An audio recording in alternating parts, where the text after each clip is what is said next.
예, 안녕하세요. 권성찬이라고 합니다.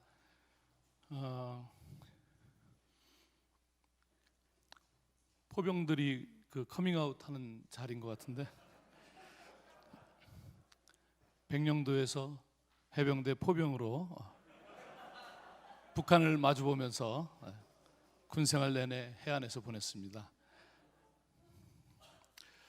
저는 이제 충평에서 좀 선교 단체 입장에서 조금 해야 될 것 같은데요. 선교 단체라고 말할 때는 뭐 여러 의미가 있겠습니다만, 아무래도 저는 좀 그 파송 선교 단체, 캠퍼스 선교 단체보다는 파송 선교 단체 입장에서 조금 이야기가 될 것 같습니다. 뭐 이런 자리가 이제 그 좀 반성을 하는 자리니까, 아까 우리 김동건 선교사님도 그런 의미에서 또 여러 선교 단체에서 좀 반성하는 차원에서 이렇게 이야기를 했는데, 아마도 그런 반성할 수 있는 기회가 있다는 건 너무 좋은 것 같습니다. 우리가 선교단체가 선교를, 저도 이제 92년에 선교사가 돼서 아프가니스탄으로 갔는데, 그때 굉장히 열정을 가지고 이제 선교를 했으니까 되돌아보면 조금 우리의 전제가, 교회가 그 당시에 교회가 굉장히 열정이 있고 부흥하는 그런 상황이었고,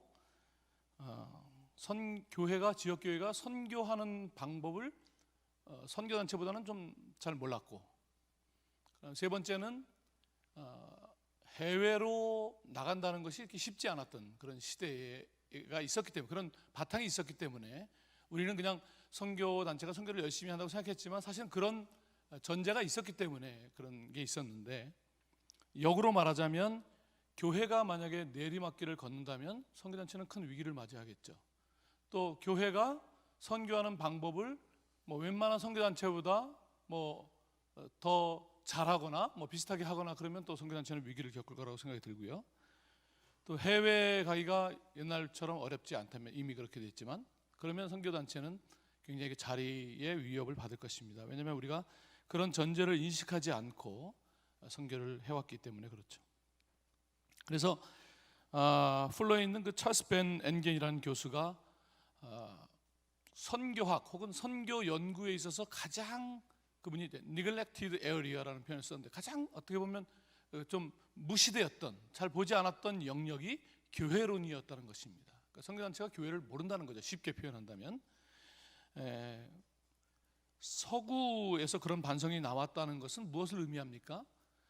서구 선교에 좀 부끄럽지만 약간 아류 같은, 왜냐하면 한국 선교가 시작될 때 대개 국제 선교 단체의 한국 지부들이 먼저 형성되면서, 그렇게 이제 한국 토종 단체가 만들어지고, 또 아까 말씀하신 것처럼 교단 선교부가 만들어지고 하면서 그 선교의 방식 자체가 상당히 서구 선교의 그 운동 중심의 선교가 우리 안에 들어와 있기 때문에, 서구에서 그런 반성이 일어났다는 얘기는 우리는 훨씬 더 반성이 필요한 지점이라고 생각이 듭니다. 생각해 보면 우리가 큰 대회 때마다 늘 외국인 강사를 불러다가 했다는 것을 생각해 보면, 그것을 굉장히 우리가 흡수하면서 성찰적으로 적용을 했다기보다는 그냥 외형을 굉장히 즉수입하는 그런 방식으로 왔다는 거죠. 이제 그런 것 중에 하나가 여러분들이 언급하신 것처럼 모달리티, 소달리티라고 하는 그런 패러다임으로 우리가 온 것 같습니다. 우리 박인영 목사님께서 둘 다 뭐 본질적으로는 교회다 그런 말씀하셨는데, 그렇죠. 그러니까 우리가 교회라는 말을 지금 섞어서 쓰고 있는데, 사실은 지역교회와 선교단체를 얘기하는 것이죠.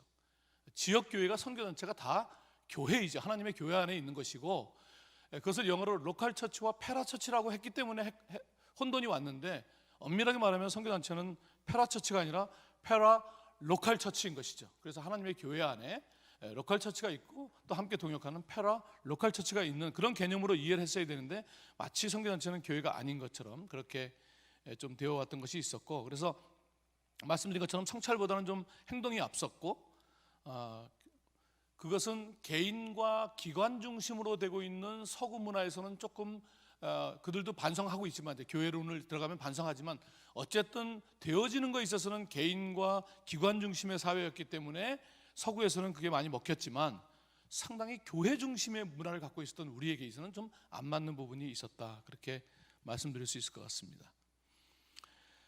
그렇기 때문에 교회를 위한, 저도 이제 2001년부터 2008년까지 성경번역 선교회 GBT 한국 대표를 해서 한국에서 그 교회들을 많이 방문하고 했었는데요.